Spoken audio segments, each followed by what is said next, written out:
Friends మనమైతే వేటలో ఉన్నాము. ఈ వేటలోనైతే మనం ఎరగా అయితే చాలా పెద్ద చేపను కొడుతున్నాము. అది కూడా ప్రాణంతోనే ఉంది.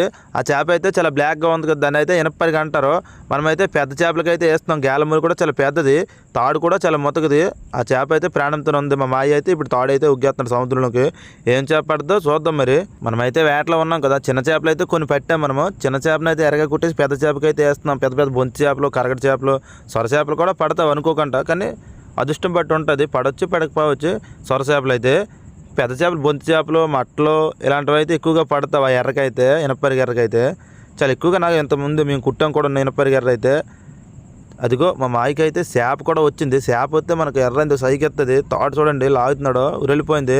మనమైతే చాలా పెద్ద ఎర్ర కుట్టాం కదా, అందుకే బాగా మింగ నుంచి మడదేశాము. అప్పుడే గేలములు అయితే కొద్దిగా వేగంగా ఉరేలుతుంది. చేపకైతే గేలములు ఉరిలిపోయింది. చేప అయితే ఎలా నవ్వుతుందో ఒకసారి చూడండి.